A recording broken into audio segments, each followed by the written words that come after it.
Buongiorno, buongiorno. E sto facendo le prove perché domani non ci sarà conferenza stampa, allora la facciamo tra di noi. Però la cosa invece importante è che Rachmani ci sarà. E non c'è la conferenza stampa, ma Rachmani ci sarà.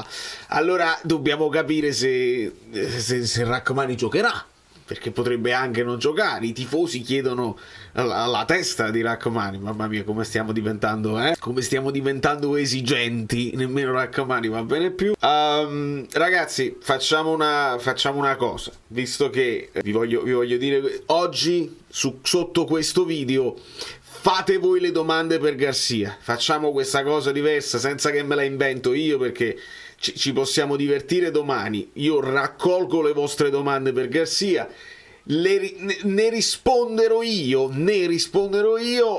un po' come lo potrebbe rispondere Garcia, un po' come la potrei rispondere io. In un'ideale presentazione della partita mi studio bene l'Empoli, nel frattempo vi guardate la simulazione che abbiamo fatto sui football, che è sfizioso, dove però io tolgo Rachmani perché già sapevo che non veniva la convocazione per la nazionale, era stata per scontata, e invece no, vedete, non c'è niente di scontato nel calcio. Walter Perilli, mi sono dimenticato di fare le presentazioni, tutte le cose. Lasciate i like se vi pare, perché è una stagione dove ci dobbiamo stringere intorno alla nostra squadra del cuore e noi come community portare avanti un discorso di unità, di senso di appartenenza e di volerne uscire. Invece a me sembra che qualcuno ne vuole rimanere in questa cosa, che ci sguazzano, e questo è quello che mi dà più dispiacere. Dopo la simulazione c'è una cosa che vi voglio dire, c'è un tweet che mi ha veramente creato il panico, e quindi ne parliamo a fine video. Chi vorrà rimanere fino alla fine del video è importante. Cominciamo. I rumori. I settings, il gameplay professional, si sente come gira la ventola, ventola e Cassano. Allora, il gameplay, ragazzi, è che Rachmani sappiamo che non c'è, di conseguenza ci mettiamo il biondo, Nathan, Lobotka, chissà, Zielinski, Kvara, Raspadori, Politano. Io penso che questo, magari un Mario Rui, non sono molto fisici gli opponenti, Caputo, Baldanzi, Cancellieri, però insomma direi di andare fiduciosi. Mettiamo Lobotka al centro del villaggio. Bello il lancio di Nathan. Attenzione Kvara, vede il movimento di Mario Rui, il cross per Raspadori può segnare anche di testa, non è detto che l'Empoli gioca dal basso. Vedi come Anghissà si lancia anche sulla sinistra per fare più densità. Mario Rui, brutto fallo di Caputo, brutto fallo. Uguale, Caputo è uguale. Vai col pressing alto, vai con la reaggressione, la conquista alta. Però tutti devono fare il press, altrimenti. Ecco, bravo Anghissà, vai Politano. Politano vede il movimento di Raspadori. Attenzione a Kvara. Buono il movimento di Mario Zielinski. Anghissà non ci prova. Cambi tutto verso Politano. Bella palla di Lobo, vai Di Lorenzo. Raspadori. A Ostigard gli piace fare questi lanci così, però preciso. Kvara con una finezza. Mario Rui vede il movimento di Anghissà che serve Di Lorenzo, il pallone profondo. Raspadori. Bravo Raspa. Esatto. Punta Kvara, punta. Raspadori sta pensando al tiro, onestamente. E infatti, bravo Napoli. Però non possiamo crossare in me. Esatto, così ci arrivi con il giro palla. Politano, Kvara. Guarda là, si esulta in faccia alla telecamera. Politano, vabbè, tu hai fatto il tiro. Politano sta in una buona forma, vedi, non trattiene il portiere, e Kvara è pronto perché si riempie l'aria anche per sfruttare queste occasioni qua. Attenzione, non rovinare tutto proprio nel finale di partita. Interessante per Raspa parato. Beh.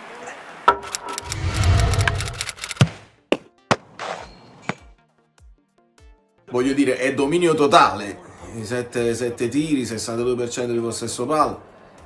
siamo nel giusto, però solo un gol, dobbiamo chiudere perché sennò le pallate, bravi, oi, belli, decisi,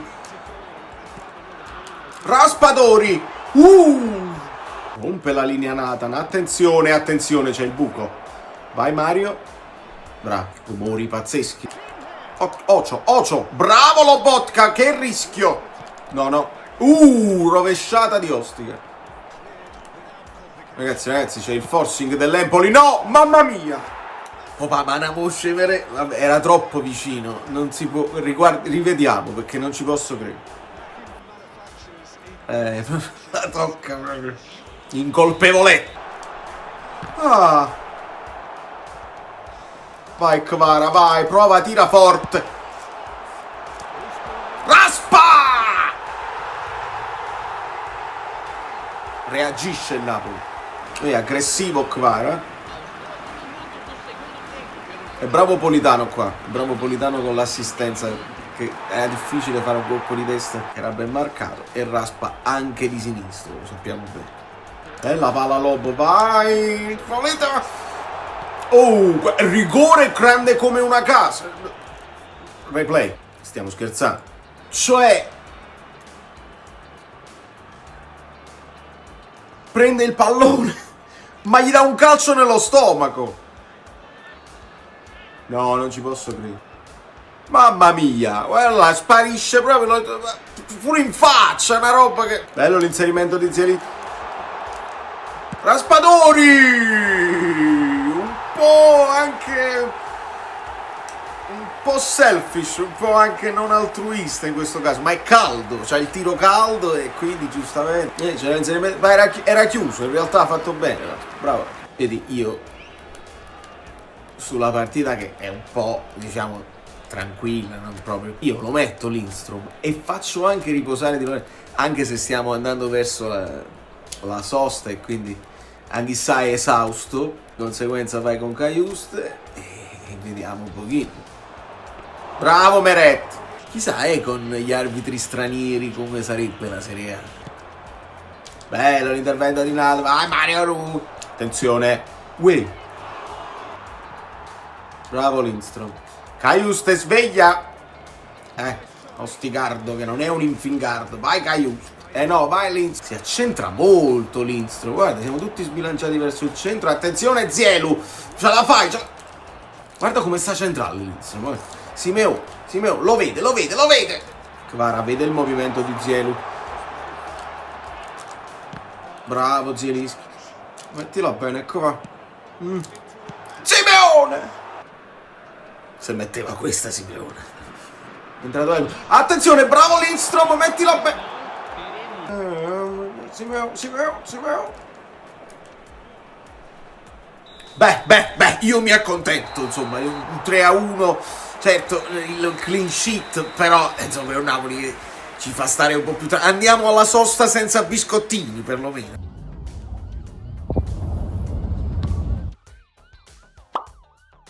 Allora, partiamo, insomma, la notizia vera e propria ritornata è questa qui. Ora c'è un refuso di Spazio Napoli per Rachmani con 2 R, ma non fa niente, siamo generali, a volte l'autocorrezione, ve lo ricordate il T9, l'intelligenza artificiale, insomma non si dovrebbe più sbagliare, però disponibile, quindi non parte per la nazionale e va bene, e mo dobbiamo da capire se, secondo me, però domani faremo le probabili formazioni con le vostre domande. L'altra cosa è questa qua, io qua tolgo l'autore del tweet perché sono tifosi, non è che me la posso prendere con i tifosi singoli, non è... però per farvi capire un pochino come stiamo messi. Anno 2023, quest'uomo è in palese difficoltà non solo calcistica ma anche umana, non presentarsi in sala stampa è segno di nervosismo, umanamente non deve essere facile. Rudy Garcia, Aurelio, il tuo momento sollevalo da questo peso. Questo al riguardo insomma, sulla notizia che non si farà la conferenza. Attenzione, quando si dicono certe cose non è così che funziona, non è necessariamente lui che decide di non presentarsi, anzi non può proprio farlo da tesserato. Se la conferenza stampa è indetta dalla società, lui si presenta e come? È la società che decide di non farlo e non è neanche la prima volta e non è nemmeno l'unica società al mondo, perché ci fanno sapere anche che Pioli non farà la presentazione della prossima partita del Milan. Milan. Ora si può ragionare sul perché. Qualcuno dice non ci sono i tempi tecnici, qualcuno, ve lo ricordate? È successo con l'Udinese, non si è fatta la presentazione dell'Udinese e non si è fatta la presentazione del Lecce, due partite che erano a distanza, 27 settembre Udinese, 30 settembre Lecce, e si veniva dalla partita con il Bologna del 24, nel senso 24, poi il 25, poi il 26, avresti dovuto fare il 26 la presentazione. Mo dici i tempi sono stretti eccetera eccetera, ma con questi calendari anche le altre squadre hanno tempi stretti e le conferenze le fanno. Non vorrei si trattasse poi di una scelta addirittura scaramantica, perché non sarebbe nuovo De Laurentiis a queste scelte, sappiamo che queste cose le decide lui, perché non facciamo la conferenza con l'Udinese e Napoli-Udinese, bella vittoria convincente, ci confermiamo, non facciamo quella con Lecce, molto bene, poi facciamo quella con Real, perché poi a differenza di pochi giorni c'era quella con Real, la facciamo e non va benissimo, la facciamo prima della Fiorentina, perché voi mi direte magari è la conferenza post Champions che non si fa. Non è vero, neanche questo è preciso come informazione, perché post Napoli Real 3 ottobre, l'8 ottobre c'era la Fiorentina, quindi il 7 si è fatta la conferenza con la Fiorentina e non è andata bene. Allora non vorrei che si tratti di una scelta scaramantica, noi oramai ci appigliamo a tutto, ma con l'Empoli non è questione di scaramanzia, con l'Empoli devi vincere e basta, non c'è dubbio su questo, ed è una vittoria che non ti solleva nemmeno niente, perché non risolvi nessuna situazione, e mentre gli altri si preparano all'esonero, perché ovviamente Garcia è uno che ha le ore contate se si dovesse steccare con lei. Io voglio farvi partire un altro ragionamento. È più giusto, perché adesso si dice con la sosta questo è il momento di farlo, devi fare subito. Ok, la sosta, ma al di là del fatto che partono molti giocatori per la nazionale e quindi non è che durante la sosta tu imposti il nuovo Napoli e tutti al lavoro ti ascoltano e fai il mini ritiro, non avrai tanti giocatori a disposizione, ma al di là di questo la sosta può essere importante perché cominci a valutare l'ambiente, cominci almeno sai come muoverti a Castelvolturno. Però tu dopo la sosta c'hai Atalanta, Inter, Real Madrid, Juventus, tutte di fila, signori. E vi sembra un buon biglietto da visita per l'eventuale nuovo allenatore? Che cosa facciamo poi dopo? Arriva il nuovo allenatore, fa questo filotto impossibile e se le stecca, perché è nell'ordine naturale delle cose che le stecca. Andiamo nella crisi assoluta, diventiamo il Napoli di Zamparini, che poi ne fai saltare un altro. Perché ricordiamo che quando si insediò Gattuso e stavamo già ai limiti della possibilità, perché stavamo dall'altra parte della classifica, dal lato destro della classifica, comunque la prima la steccò e comunque ha avuto bisogno di tempo per organizzarsi. Tu fai partire il nuovo allenatore o il nuovo traghettatore con un rullino di queste dimensioni, non è nemmeno giusto e pensabile. A questo punto ha più senso continuare con Garcia, ti fai questo rullino e quando sei pronto, eventualmente se ce l'hai questo piano Z pronto, fai insediare il nuovo allenatore almeno con una partita un po' più facile da affrontare, almeno sulla carta, perché poi lo sappiamo, le partite sono tutte facili, qua vinciamo, qua pareggiamo e poi il calcio ci dice un'altra cosa. Quindi ragioniamoci su questa cosa qua. Lo vogliamo cacciare? Che sì, va benissimo, io sono convinto e ve lo dico adesso e non c'è controprova, che tu cacci Garcia e arriva un altro, che tu continui con Garcia, la stagione sarà ugualissimo, non c'è controprova, ma non esiste un allenatore al mondo in questo momento che può far cambiare la media punti realizzativa del Napoli da quella che ha adesso, belle buone media punti di 2,8 a partita e risolleviamo una stagione. No, la stagione è partita sotto questa stella e sotto questa stella muore. Bisogna lottare per questo quarto posto con la speranza di guardare in avanti, perché se il Napoli guarda in avanti si entusiasma e prende anche più forza. Ma è quello, il terzo, il quarto, attenzione al quinto, un occhio verso il secondo, ma questo è il campionato del Napoli. Che tu cambi allenatore o no? Perché nemmeno Guardiola può venire. Klopp, Simeone è stato rinnovato con l'Atletico Madrid. Si è abbassato un pochino l'ingaggio, uomo di esperienza che ama anche la piazza. Si è abbassato l'ingaggio, adesso ne guadagna tipo 17 all'anno, una cosa del genere. Non ci paragoniamo al Real Madrid, non è proprio possibile. Insomma, questa è la situazione per quanto riguarda l'allenatore, le conferenze eccetera eccetera. Non facciamo confusione e domani ci divertiamo noi. L'ultimissima cosa ve la faccio leggere perché è di una gravità inaudita e se non ne parlo poi non dormo la notte. Si parla del caso Lukaku, Juventus Stadium, tutti gli ululati eccetera eccetera.